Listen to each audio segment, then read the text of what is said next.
Well, howdy ho, good neighbors. I am excited to be here yet again. I have my next guest, which I've been looking forward to talking with. We've had to wait a while because of technical issues. Thank goodness. Hopefully, that's no more.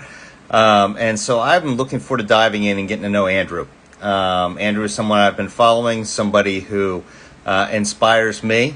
And so I cannot wait. Just waved and said, "Hey, I want to join." So we're going to go ahead and get rolling as soon as that is. Hey, I've my favorite people here. Hey, Andrew, Hello. how How are you are you? doing? I'm doing good. Thank you for having me on. It actually worked. Uh, I know. I didn't have any expectations. I'm like, we'll see. And I'm here. it was frustrating last time because either you could see me or I couldn't see you. Yes. I know. And people were commenting like, I can see him. And I'm like, oh, okay. This is interesting. Yeah, may I just say I'm a big fan of your work. I'm a big Oh, you do. So thank you I so much. made time to be able to hop on and chat with me here. So Oh, that's sweet.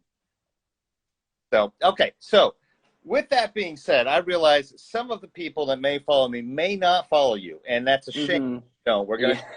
today, right? So, Yes. uh, would you go ahead and just kind of introduce yourself so they can get to know you? Yes, perfect. Yes, my name is Andrew Pledger, and I grew up in the IFB cult, which, for those of you who don't know what that is the Independent Fundamental Baptist Movement. And long story short, the reason this whole movement started was to separate from the world and completely ignore modernism. So it was all about separation and having this very fundamentalist ideology and indoctrinating people into the cult and kind of spreading it across the country. And it had a very Christian nationalist agenda too that it heavily pushed and that it eventually wanted to infiltrate the government.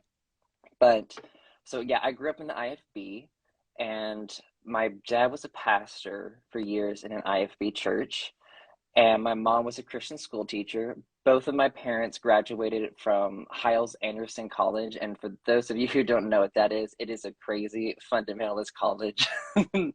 And there's a whole lot of articles you can research online about it. I could talk forever about that, but you can search online. But yeah, it was a whole kind of crazy. And so yeah, my parents, they were indoctrinated really growing up, and that's why they went to that college.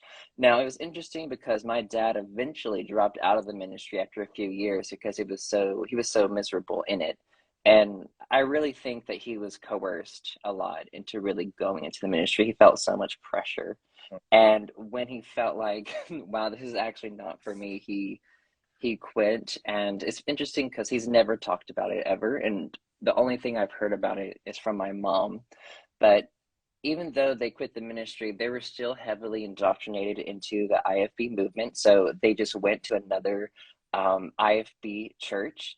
And I grew up in Gospelite Baptist Church in Walkertown, North Carolina, and it was pastored by Brother Bobby Robertson for Brother, six. I grew up in brother. it, yes. Ooh. Yes, and he pastored it for 60 plus years until he died in 2018, actually. And my parents actually, they recently left that church, which is really shocking to me. It took them so long, and they just hopped to another IFB church. So they're still in that ideology. Okay. And so yeah, so the purpose, I was homeschooled my entire life. So for them, my parents, they struggled to have children. I think it took them 6 or 7 years, and they prayed and prayed and prayed to God to have children. They couldn't for some reason, and they kept praying, and they were looking into adoption actually, and they were about to adopt until my mom found out she was pregnant with my older brother, David. And my parents, they had eventually had three boys. I'm the middle of two boys.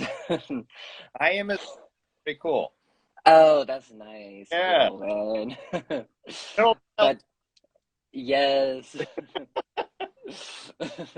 But yeah, so my parents, it was interesting because my mom was a Christian school teacher, but she did not like the Christian school environment that she taught in, and she didn't want her children to grow up in it. So she decided that she wanted to homeschool her children. So she quit teaching at a Christian school to become a stay-at-home mom and become a full-time homeschooler. And so my mom, she loved the Abeka curriculum. Yep. Yep. Hmm. And for those of you who don't know what that is just a fundamentalist Christian curriculum that is pumped out of Pensacola Christian College, which is a crazy fundamentalist college. And yeah, the whole purpose of homeschooling was for them to indoctrinate us into their religion, and we would continue to pass on the IFB faith specifically. And, through growing up in that as a child, I thought it was completely normal because it was all that I knew. And when you have nothing to compare, you think it's normal. And I was heavily indoctrinated into it. Like, even as a child, I can see how much the cults and my parents really influenced me a lot into being very militant about the ideology. And I remember asking my mom when I was a kid, I was like, is our church the only right church in the entire world? Are we the only one that's right and everyone else is wrong? She's like, yes. Oh, So yeah, they're very culty. And so I believe that as a kid, and I believe that anyone who didn't conform to our, even people who were Christians but did it differently than us, I thought they were led astray by Satan or going to hell. And I was very judgmental as a child for that. And I cringe looking back. I'm like, ugh. But I had to remember I was just, they indoctrinate children before their brains are developed. So it's very, very insidious, of how they psychologically manipulate and abuse children, really. And I remember thinking that my neighbors were evil because they were Methodist, and I told them they were evil because they didn't read the King James Version Bible. Oh my gosh. So yeah, so that's just a little gist of like how deeply indoctrinated I was. And it's interesting because I didn't really, I guess, come to the conclusion that it was a cult until I guess this year, until like I officially started digging at the cult education and reading about the criteria and the behaviors. And once I started like reading about Stephen Hassan's bite model and then Robert J. Lipton's criteria for thought reform, and then I started connecting that with my cult, I was like, oh, well, that was really a cult. Because I just told people, oh, I grew up in a really wacky IFB church. It's really weird. And then once I actually read more about cults, I was like, oh, that was a cult. Like, oh, oops. all right. So you got a couple comments. One, Shelly, who's here, says, same here. She grew up in the same. Oh, ooh, I'm sorry. I had the opportunity to interview her. She's fascinating. If you haven't watched Mm. the interview with her, Oh, I need to, yeah. my friend, the Happy Heretic, who I adore, just reminds us not to talk at the same time because we cut out. Oh, we do. Okay, got you. Thank you. Yep. And Oh, then hey, Shelly. Mac Truck says, yes, Andrew, clap, clap, clap. That's sweet. Already, my friend, and we're just in the introduction phase.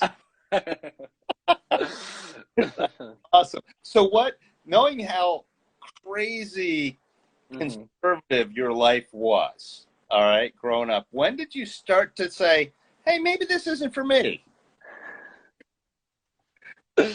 Yeah, that's interesting because I've always looked back and I wondered and I looked at different people and I'm like, why did some people stay indoctrinated and why did I leave? And like really for me, I guess what really started it was the questioning around the IFB cult's portrayal of sexuality outside of the heteronormative standard because I was having experiences with my own sexuality didn't match what they expected. And so once I kind of realized that what they said about sexuality wasn't true to my experience, it caused a lot of cognitive dissonance in me because, my church was very, very homophobic, had very hateful rhetoric around the LGBTQ plus community. And I was a very homophobic kid, of course, growing up. And so, of course, that just turned into internalized homophobia later on, like once you finally come to that realization when you're in that environment. But for the longest time, I thought I met the heteronormative standard because I didn't meet the criteria for what the church said was someone who was gay. So like they said, oh, like they're a groomer, they're a predator, like they're a pedophile. That was like, and Yeah. they prey on children. So it's like, oh, well, I'm not that, so I'm not gay. So like once I finally realized the lies and the generalizations they were spreading about it, I'm like, oh, well, this isn't actually what it's like at all. And once I began to educate myself or really learn about sexuality through, I probably like YouTube was like the only, because like it was interesting because I had my internet blocked until I was like 17. Yeah, so I know. So like I thankfully like I had YouTube, I had access to the app and I could watch stuff through that, but otherwise it was yeah, YouTube was the only way. It's just not good. But um, so once I started questioning that, like, and to me, like I said, that cognitive dissonance, like what I believed and what I was experiencing didn't match. So I had to compensate for that and figure out what was really going on. So then I think my sexuality is something that I repressed a long, long time. And I didn't realize the trauma and the psychological damage that the church did to me because I struggled with my mental health issues a lot in my teen years. I struggled with several major depressive episodes and anxiety and just all kinds of horrible symptoms from major depression. And I was always told that, oh, like you're not trusting enough, you're not close to Jesus enough, just pray. And the church, they had the formula, they had the answer to all the world's problems, and if it didn't work for me it was my fault, and it had nothing to do with them at all. So there was a lot of blame and shame if the formula they presented wasn't working for you. And for me, like I kept a lot of my struggles a secret because of the shame around it, because the help that or the advice at least people gave me, it wasn't working, and then that would frustrate people because that caused cognitive dissonance in them. So they had to explain away, or like, oh, you're not trusting enough, or oh, maybe you're not really saved, maybe you need to check and see if you're really saved and going to heaven, or if you really have a relationship with God and all these things. So a lot of people were very dismissive. So that just caused me to repress things more and hide it more. And I absolutely love Brene Brown's book, Atlas of the Heart. It was just so wonderful because a big struggle of religious trauma, there are many, but emotional regulation and understanding and dealing with emotions is a big part of religious trauma. And that was something I had no idea how to deal with. And so, really, psychology books and really now going to therapy has been really wonderful for trying to work through those emotions and to not demonize my emotions and to not have so much shame around it. But yeah, so to answer your question, it started with sexuality. And then to even question that system, though, was still so scary to me because I was so indoctrinated and it was the foundation of my life and I was so emotionally dependent on it. Right. Yeah. I think yeah, totally. I get that. There are so many things you said within there that I can totally relate to. Mm. I grew up Southern Baptist, which has a great name out there right now, right? So, uh, conservative that one of the things I wish I had, you telling my age here in a second, one of the things I wish I had growing up was the internet. I feel Yeah. like that although the internet has some bad parts, the fact that information now is able to get out Mm. about trauma and about religion in general, I feel like is positive because no longer can they hide behind feeding false information. No longer can they hide behind trying to keep, for lack of better words, their congregation ignorant. Mm. Um, but now it's creating people that are critically thinking, hopefully. Mm. Because the main thing, and I was a pastor up until about 4 years, Oh. right? So the main thing that they do to children, which I experienced, is what I think is spiritual abuse. You're right. Mm. I talked earlier about taking the brain and forming and making them think that they're bad or going to hell. I mean, at the age of 7, I was witnessing my dad tell him he's going to go to hell. I mean, what kid Oh. looking at their dad go to hell? You know, and so the clients that I have, that are in church or coming out of church, where have you, have that struggle of saying, hey, figuring out who they are, trusting who they are, and Mm, also breaking those, for lack of better words, James, breaking the chains mm, that of the past, right? So when you came and you said, hey, this doesn't match, there's obviously a crisis, right? And it's mm, not easy to make that hurdle mentally, to match your brain up with your emotions, mm, what you're feeling. So I commend you for doing that. mm. That's incredibly brave, and strong for you to do that. And Oh, thank you. that's one of the things I love about your story. I went to your webpage, I read your bio, I read all the others. I'm like, oh, this is awesome. First of all, your webpage is awesome. Oh, thank you. Anybody that hasn't gone to his webpage, go. Full of great and good stuff. Um, so, um, so I'm curious that, was there a turning point for you to where you were able to connect your mind and your body together and go, yeah, I'm right. Yeah, see, that really, it did take a long time for me. And for me, I feel like a lot of us deconstruct, but we don't realize we're deconstructing when we start, at least. And then we look back and we're like, oh, I really started deconstructing then. And so for me, I guess the first moment of deconstruction was, I guess, again, a moment around like 16, questioning the sexuality. And then, even questioning that was a lot. And, at 16, I suffered a terrible major depressive episode, not knowing how to deal with that, dealing with religious trauma, internalized homophobia, repressed emotions, repressed sexuality, just all these different things at play that I really at the time had no idea what was going on, because I was taught to interpret those things as spiritual warfare or demons attacking me. So then for that, prayer was the answer. But then again, it wasn't working for me. So I was like, there has to be something up. And for me, at that time, I was not really aware of trauma in my teen years. Like, of course, I had heard the term, but like, it was not something ever mentioned in church at all. And of course, the church never really talked about mental health. And if they did, it was like depression is a sin, anxiety is a sin, and it's a shame based, and that was about it. And so to me, when I got older, I thought trauma was just if someone was physically or sexually abused, that's the only reason someone is traumatized, and there's no other way. But once I actually began to educate myself, I was like, oh shit, that is so not true.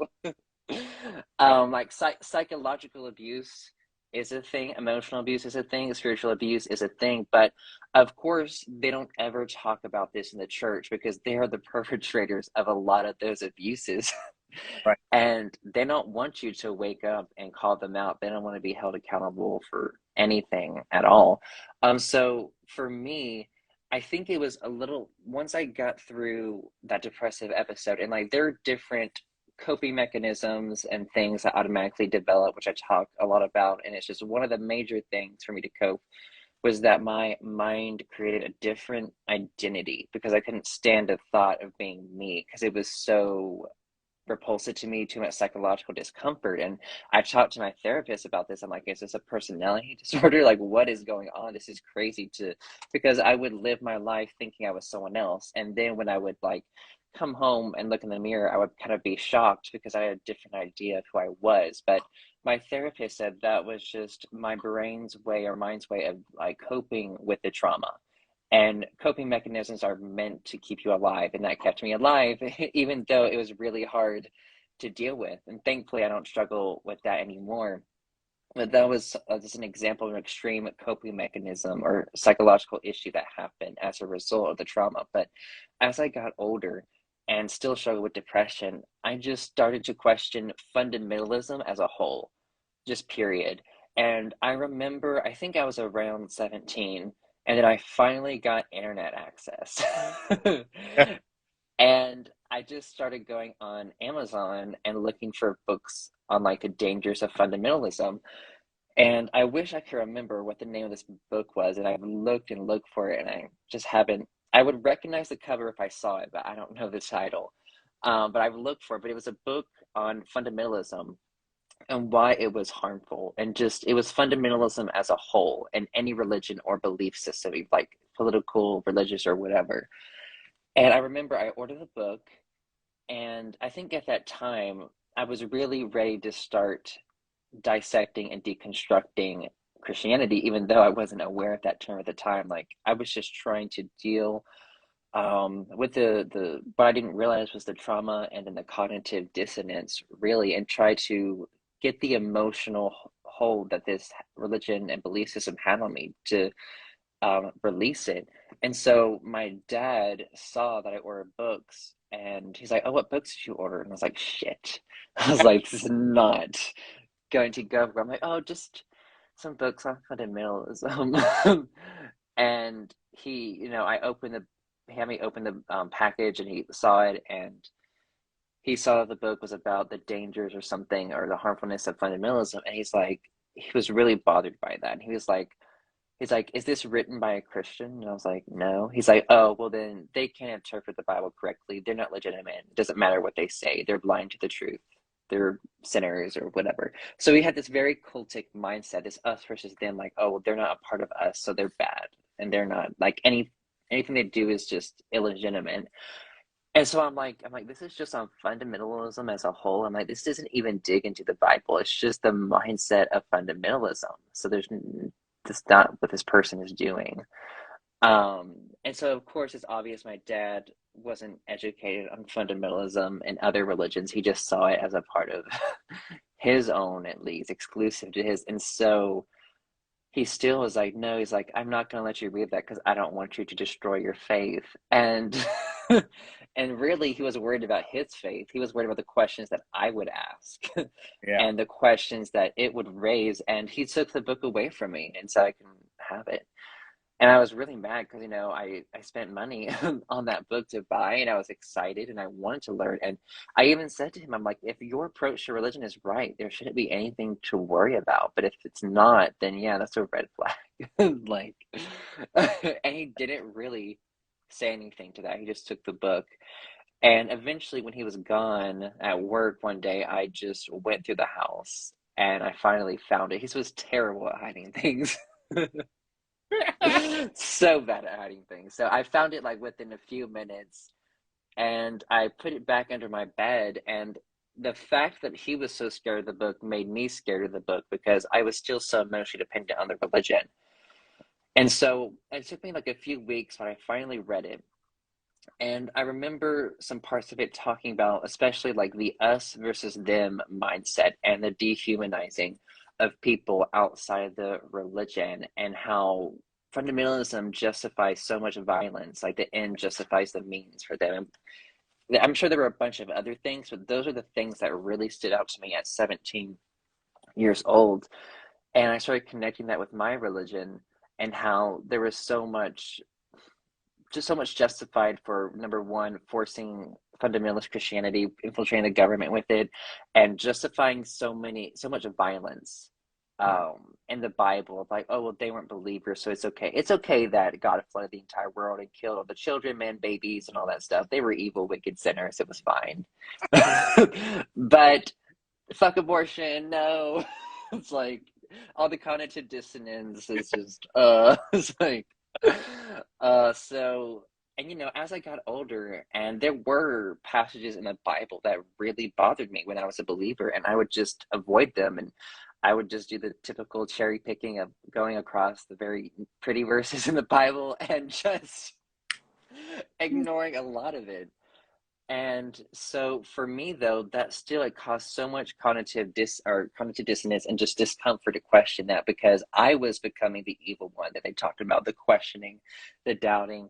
And looking back, like I was very emotionally addicted to the religion, honestly, because it's interesting, because as I look back and how I see how they tell you how to interpret your feelings and emotion when it comes to the religion, when there are actually more deeper psychological things going on. So one of the things I was always told is that, you know, we were made, the Bible is spiritual food or whatever. And if, you're thirsty or hungry for it, and if you read it, it will fill you up.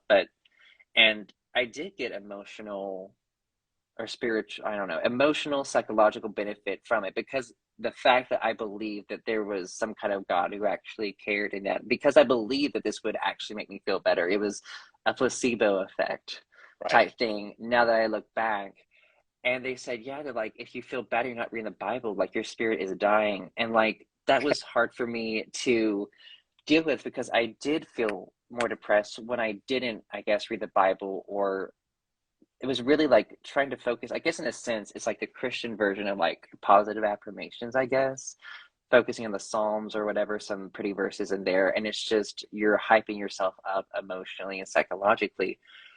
And when when you remove something, I guess, that finds, I don't know, something positive in your life, anything that is going to cause you to kind of suffer. And so I interpreted that as, oh, this is actually real. Like, this is actually spiritually feeding me. This is actually God. And but then, as I've gotten older, I realized that it's a lot of psychological things. Just because it was, I could believe that a wall could give me sustenance, and that would do it. Like Yeah. it's all in your like it's all in your mind creating it. And so for me, though, trying to not read the Bible was something that I tried later in my teen years to just not have that emotional dependence on it, which is really, really hard because you don't know how to deal with your emotions, you're not educated on mental health, and so they basically empty you so much of yourself and disconnect you from yourself, and they make you so reliant on their ideology and their system. And that's when I started realizing what was happening to me. I'm like, oh my gosh, I'm so reliant on this, and this is very, I knew it was very emotional. I'm like, I'm not buying into this anymore. Like I couldn't, like, at the time, didn't have the words, the labels for it. But it was like at that point, I think I was like, it was 17 or 18 when I was like, I know I'm going to leave the fundamentalist church. Most definitely. I'm ready to leave. This is just toxic. I read enough about it. This is harming me. And then again, at that age, I still didn't come across the term religious trauma. I mean, I had heard about spiritual abuse, but I'd never heard about religious trauma. So I'm like, oh, this is just toxic. It's harmful. Those are the general terms that I had for it. And I was like, I just need to get away from it. And so, but I was still like on the fence, like not quite over it to not believing or deconverting, or at least not having the ideology, not having that control over me. So I was still had that struggle with, conforming to the belief system and then wanting to get away that struggle. And so for me, and in cultic environments, and I'm trying to remember who came up with this term. I know Stephen Hassan talks about it a lot, but it's called phobia indoctrination. And it's when you're programmed in the cult to have so much fear about leaving. Mm. And I was so programmed to have so much fear about leaving. I was always told that I would become addicted to drugs or a sex addict. I would become an alcoholic. I would be homeless. I would live a miserable life. Like the fold could only, it's the only answer to life's issues, and anything outside of it is of the devil, and it will never satisfy you, and you'll be miserable, and you'll eventually come crawling back to us. So you might as well just stay. And so, and because of all this fear of what's on the outside, and in a cult, you are separated from the world completely. You have no idea what the outside world is like, and you're told that it's evil and that these people don't care about you. There's no love. That the only love that you have is inside our religion and this group. And a lot of things too is like the thing that scared me a lot too and stopped me from leaving was that they're like, if you leave, you'll lose God's blessing, his protection, and you'll be suffering. And if you disobey your parents, like God will shorten your life, like you will not live a long life. So there's all these different fears. And when I was 18, I was applying to different colleges, and for me, it was either stay home in my IFB cult or go to a Christian college. So I was stuck in a double bind of like two Yeah. options that weren't good Yeah. either way. And so Pensacola Christian College was something my parents they really, really wanted me to go there.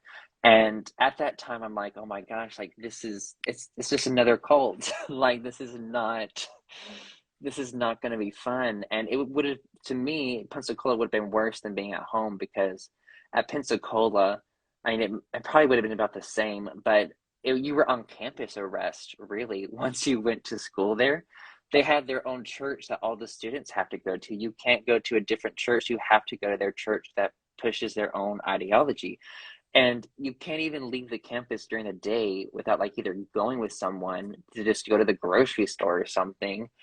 And you have to sign out. So like they control everything you do. And of course, like the internet is blocked there, a lot of it. Of course, like they have academic things they have that students can access for school because they have to have that.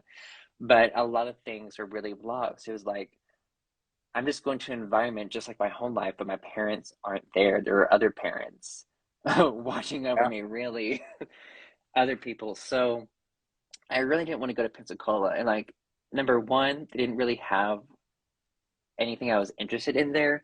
And number two, they weren't accredited at all.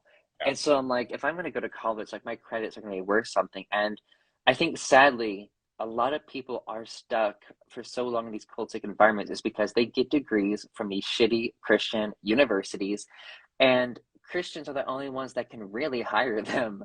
Yeah. Yeah. So they feel like, in order to live, they have to stay in these environments.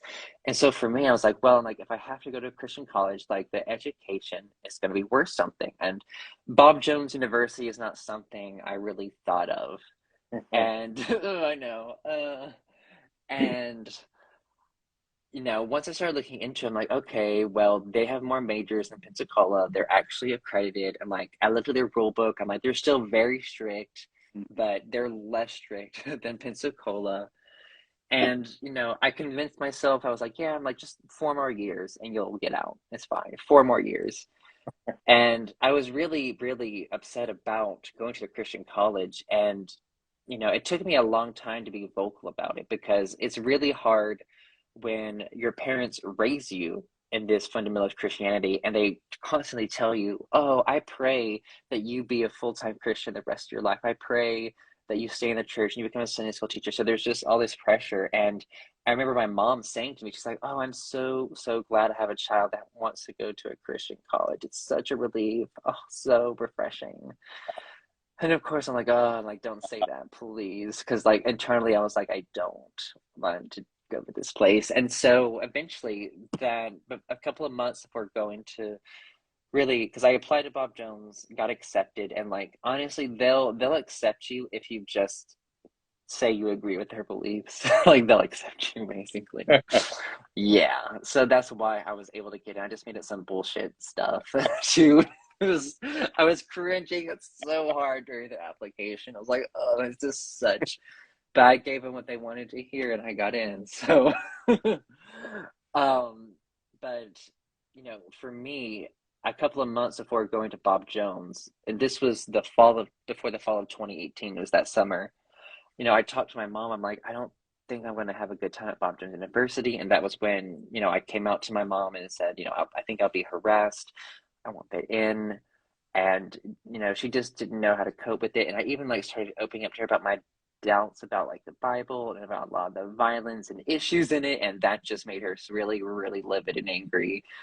She just started crying and just as a way to emotionally manipulate, honestly. But um, then she was like, well, she's like, you can either go to Bob Jones or stay home.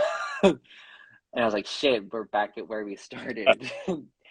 And so for me, and then she even said, she's like, yeah, she's like, maybe Bob Jones can fix you. So yeah, maybe you should go. So I was like, oh, whatever, okay. And so for me, like I was just dreading, packing up and going to college just wasn't just absolutely dreading what it was going to be like. And I think my mom, she's really, really, really bad about purposely repressing memories of things and not dealing with reality at all. So it was like that conversation never happened. And she told everyone how excited I was to go to Bob Jones and how I couldn't wait. And was it was just all lies. And I was like, whatever. I'm like, did we not have this conversation last week about how I didn't want to go? And like the interesting thing was my mom was really worried actually about telling people I was going to Bob Jones University because in my IFB cult, Bob Jones was not really an approved college by them. because Bob Jones does not take the KJV only stance. Now, my IFB cult did, so that, it spread. I heard messages of like people who read anything other than the KJV are heathens, they're bad, they're heretics, they're under Satan's influence. So my mom at first was having so much anxiety of like, oh my gosh, like, what am I going to tell people where Andrew's going? They're going to say that he's going to be led astray, that Calvinists are going to get him, and there are a bunch of Calvinists at Bob Jones or something like that. And I was like, it's not a big deal. Like, I'm like, fine. I'm like, don't tell anyone. Don't worry about it. Like, don't. And which we finally did start telling people, and thankfully, I think there wasn't like any judgment or backlash about it. But the colleges that my church pushed was like Crown College, West Coast, Pensacola, just these very really Bible colleges, honestly, that just put people in the ministry. My church didn't promote any colleges that really gave you a good education where you could have a career, because the IFB cult is all about indoctrinating kids and putting them in full-time ministry, really, because there's so much pressure in the environment to do that. But as I got to Bob Jones, and it was really miserable. The first semester was really terrible. It was really bad. I know I laugh at it now, but back then it wasn't laughable. But it was hard because it was the first time I was away from my parents, and it was so miserable because I had always been a rule follower, at least until I went to Bob Jones. And Bob Jones really made me a rebel, which is really funny. But But yes. And so when I got there, and the first semester, I generally tried to follow all their rules. Like, I didn't listen to any secular music. I didn't watch any like movies that weren't G, which is like really none. And um, I went to the churches on their list that they had. I went to the discipleship groups and just wore the right clothes at the right time, followed the dress code, listened to my RA, did we had broom check like every day in the dorms, so annoying. But so I always did my room job. I just always made sure to stay out of trouble, follow all their rules. And after that semester, I was like, the depression really got bad there because I was so lonely and isolated in that environment. I was surrounded by so many people, but there was no connection that I had in that environment. And so for me, once that semester was over, I was like, what can I do to make this experience less miserable? Like, what can I do? Like, how, it was interesting because, like, the slogan for my freshman class or my class of 2022, it was, or the word was like thrive. And for me, I was like, I just want to survive. Like, I don't know if I can thrive here. My God, pushing it, but I'll try to survive. And for me, starting to break the rules was really what helped my mental health, really. And like, it was really hard to do that because I thought that God was like going to come out of nowhere and punish me or strike me with lightning or something bad was going to happen in my life. But it just came to the point where I'm like, I am so miserable. I'm so depressed. Like, I cannot be miserable 24/7. Like, this is not healthy. so let me interject here for a second. So, is it fair to ask what rules you broke? Yeah, I'll get into Yes, so we were required to go to two church services a week, and we were required to go to at least one on Sunday or one on Wednesday or just two on Sunday. Now, the thing is, the RAs, which is just residence assistants, they would clear out the dorms at like I think it was 10:30 every Sunday morning. They would be checking the rooms, making sure everyone was out. So for me, like my first rule I broke was skipping church and then saying that I went to church. Um, and they did it through an honor system, just through like an online form that was like, yes, I went to church. This was the church I went at, and this is the time I went for this service. And I went this many times. Just yeah, just a typical just online survey, just saying that you did it. And for me, I was like, how really the first time I skipped church wasn't on purpose.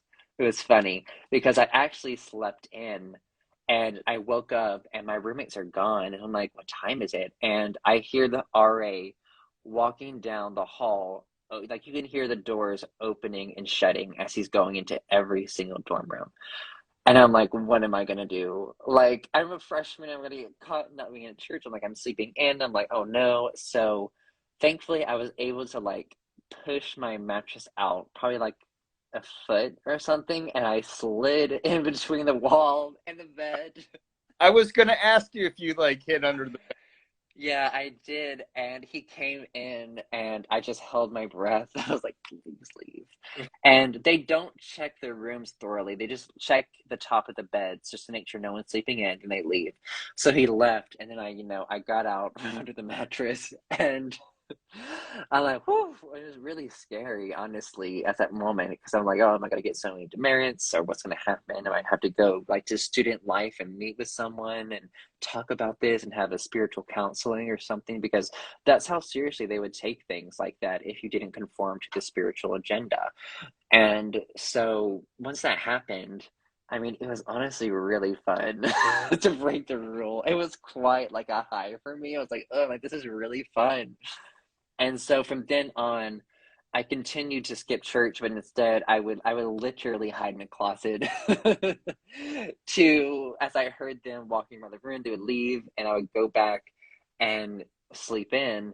And eventually there were some days I'm like, I'm just getting tired of staying in my dorm. Like I need something, I need to get outside because it's good for my mental health. So I would put on like a t-shirt and a short and shorts, and then I would put dress clothes over that and then I would just walk off campus out of sight. And there was like a local park I would go to during Sunday mornings and just to enjoy nature and just truly rest and refresh because church was not restful to me at all. It was very draining.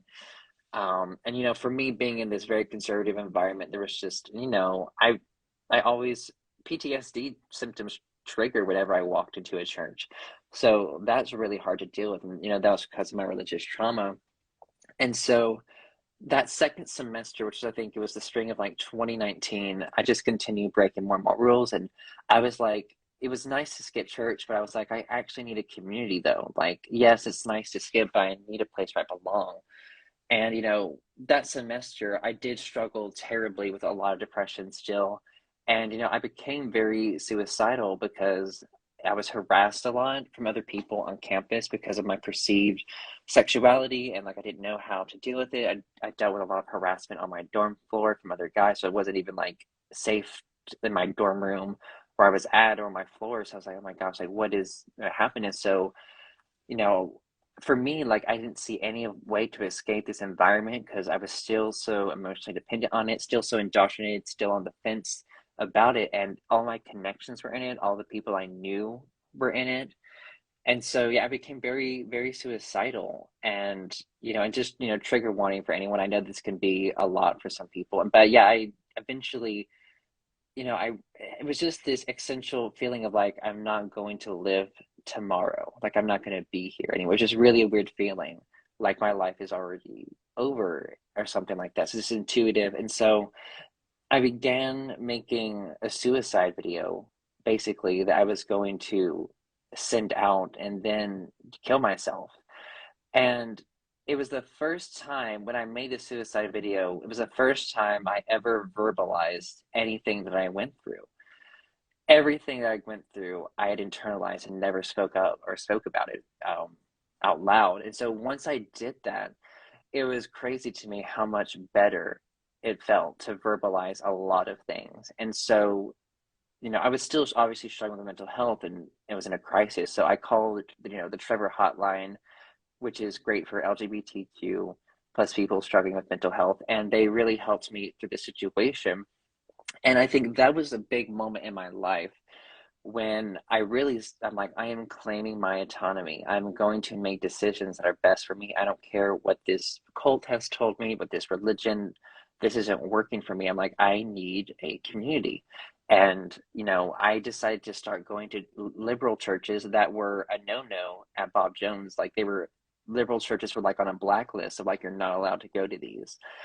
And so, I broke that rule. I still said, it was funny. I said I was going to another conservative church when I was really going to a super liberal one. And, it was crazy to me because the first church, liberal church I went to was First Baptist in Greenville, which is currently pastored by Jim Dant, who's really great. And it was the first time I ever like felt happy and safe in a church. And for me, like it was crazy. I was like I didn't have PTSD symptoms because it wasn't like the cult that I grew up in. They didn't have the hateful rhetoric. They didn't have a lot of the shame, blame, and guilt. And I was like, this is really different. I'm like, when is this guy going to call us out for being awful sinners? I'm like, this is actually really loving. What is going on? What is this? What kind of church is this? What? And at that church, I was thankfully able. It would happen to be like a visitors luncheon that day, so I went to meet new people, which is really scary for me because I was such an introvert, and I was going to this massive church by myself, and I didn't have a car, so I took an Uber there, and I wasn't sure if I was going to be able to get back the next week.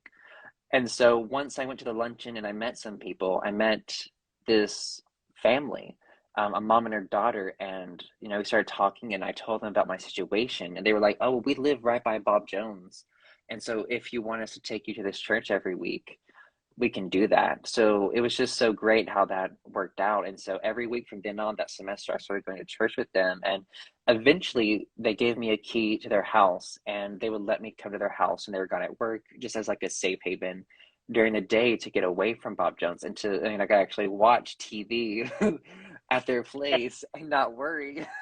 You mean you I could got watch anything. E-rated TV and Oh no, like it was interesting because and other rules I broke was that I like G movies and shows aren't really in existence anymore. It's funny, but um, so of course, I watch mature shows that mature rating or different things. I just didn't really at that point. I just didn't really care, honestly. And I just at that point I didn't really understand. I'm like, this is my personal choice. Like this doesn't affect you at all. But it was really about control and keeping people indoctrinated. A lot of cults control a lot of information that people have access to and media that people access. So it was just about keeping people conform to the very strict black and white demand for purity in their environments. But as really like meeting them really saved my life because like I don't know what would have happened if I would have never met someone who was loving and accepting and had open arms. And it really, I never experienced an affirming environment, and it was incredible how being in an affirming environment so quickly changed my mental health in a positive way. And it was like a breath of fresh air, and it felt like I've been just holding my breath for years, and like just finally let it out. And so I was like, okay, like I think I can make it at this university if I have this safety net and this community. And so I came back the next year and I was at Bob Jones for 3.5 years. And of course, the pandemic really messed up the being able to see them. So we got separated during that time. right. And because of the pandemic, religious trauma and other things, I fell into I think it was like my fourth depressive episode. It was just like I think it was the summer of like 2020. And so, basically I was like, okay, like I don't know what's going on. I never thought my depression would get this bad again, and it really did. And it just got to the point where, I think it was like around 16, there were different reasons, like different symptoms. Like for me, when I was 16, that episode, I really struggled to eat and lost a lot of weight. And it was really, really, really bad how awful it got with trying to eat because of that depression. Now with the episode back in 2020, I couldn't sleep. I really struggled to sleep. And like when you don't get rest, your mental health will quickly decline. It is very scary how quickly your mental health will decline after a few nights of like little to no sleep. And so at that point, I was still trying to work full time, and of course, I was still a part of my IFB cult because I had, on summer breaks, I had to go to church that my parents went to. That was required. I didn't have a choice at all, really. And so, thankfully, that once the pandemic happened, a lot of churches shut down. So that was nice. I didn't have to go to that at least for a month. They didn't that my church didn't shut down that long, honestly. Like I think they got back and running in like June of like 2020. Like they were really fast Yeah. to get back up and started. But it was just a struggle again, and I was just so lost again about what is going on because at that point I hadn't come across the term religious trauma.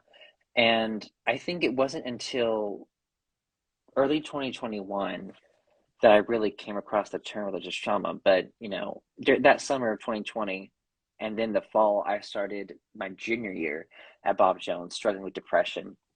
And, long story short, I struggled again with my mental health, and thankfully I was able to get on antidepressants, and they did help. But antidepressants, they're not gonna make you process trauma.